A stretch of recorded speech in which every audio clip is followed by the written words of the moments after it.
How do you juggle wearing all those hats? Sometimes I feel like I don't. I don't know. It's just one of those things, like, I don't have a choice. This is, to me, it's my family's livelihood.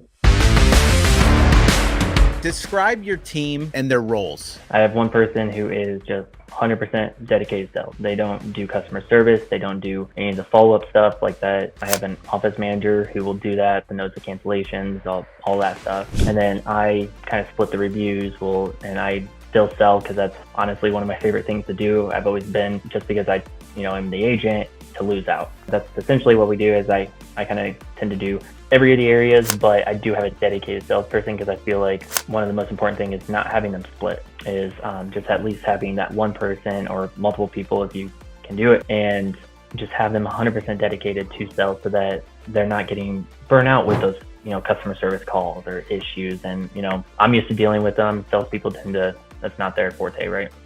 Love that. It's a different breed. Like, a salesperson is a different breed than a service person. You don't put a baseball pitcher as the kicker for the football team. That'd be crazy. But that's what we try to do. Yeah, it's crazy. It's funny too, because you take somebody that's on service and you tell them to sell, and they clamp up. It makes them feel horrible, right? It makes them hate their job. And then with the salesperson, it's the same thing. Like, they love to hunt. They love to go out there. They're not afraid of rejection, but they're usually not as detail oriented, not as like follow up oriented. Like, they just love to talk to people and not as organized, right? You try to throw a salesperson into a service and salesperson, it's wacky. And that's something I've had to teach myself, is to become all the roles, right? Because I was a salesperson, and that's exactly, I love to hunt, love to challenge. We didn't have that kind of organization when I was in the sales position. It did burn me out when I had to take in all the customer service calls and then still sell. That's tough. It didn't work. It's like having to change how you think too, right? It's different ways of thinking. How do you juggle wearing all those hats? Sometimes I feel like I don't. I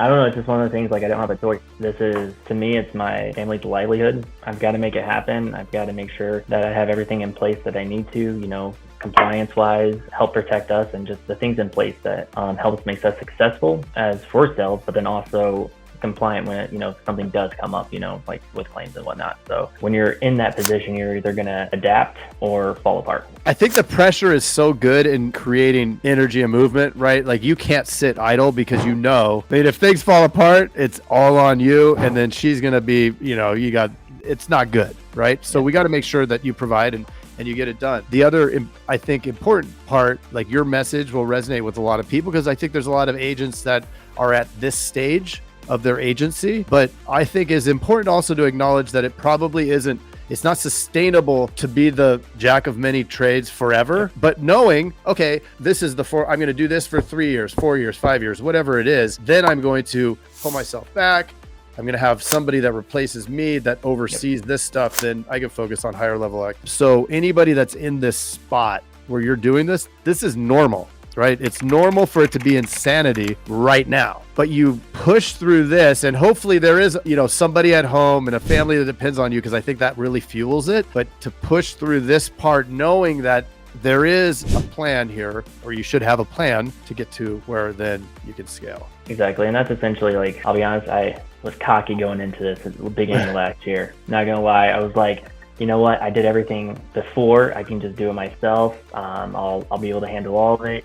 We'll still grow. But then as the year kept going, I was like, I'm going to lose my mind. So I was like, it's going to be one of these days. It's just going to be gone. So I was like, you know what? Did I have exactly the funds to bring on a salesperson? I didn't at the moment. I have a loan for the office. I have all these other bills, and then I have to increase marketing. And it's like, but at the end of the day, I had to look at it as like, can I sustain, say, for the next 6 months, paying this person, training them, and then getting something in place to where in 6 months, we'll start seeing the returns, right? Like, we'll start seeing, like, usually I say 2 to 3 months, you're eating it, right? You're just going to have to eat it. You're training, you're making them learn. You're going to make some bad decisions along the way and good decisions, right? So you just have to eat those first 2 months, but it's one of the best things that I did. They're helping, bring in majority of the sales, and I can just supplement with some of the others for right now. And like you said, having a plan is the big thing. Is I do want to step back from, as much as I love sales, I want to have another salesperson, which I will be bringing on this year. And it's just one of those things that it's a necessity. You do have to sometimes. My friend Eric Magano, he essentially told me too, he's like, don't be worried about like having to spend that money. You'll make it back in the future. right? Like you just have to look at the future and be like, I spend it now, I eat it now, but then what's this going to look like for, by this time next year? And I mean, I'll say like we increased about 20% from when I took over in premium. And I mean, we are growing, we're expanding, it's starting to pay itself off. I mean, we had one of our best months last month. I mean, just so much going on that it was hard to even keep control of, which was a great thing. I mean, but highest premium, highest items that we've had since I took over. And I mean, with the salesperson, that's the only way I was able to do it. It drives me crazy. A lot of people out there, a lot of talking heads, so much information talking about, oh, you can crush it at your agency by selling, and it's all focused on the selling and none of it on the math. When we know the math, you can remove the emotion, right? Like if we know the data, this is the equation, this is the math. Okay, I'm not getting my return right now, but I know the math. So I know that in 6 months, it actually does play out. And then in 12 months, it's like stack,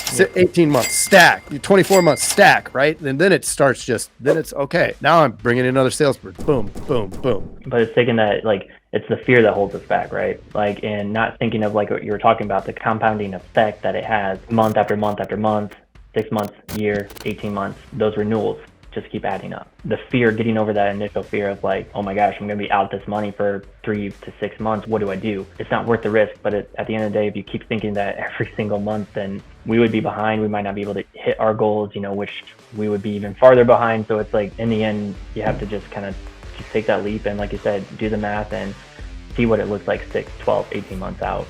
Make sure to subscribe, smash that subscribe button, like this video. Thanks for listening and watching. Take care.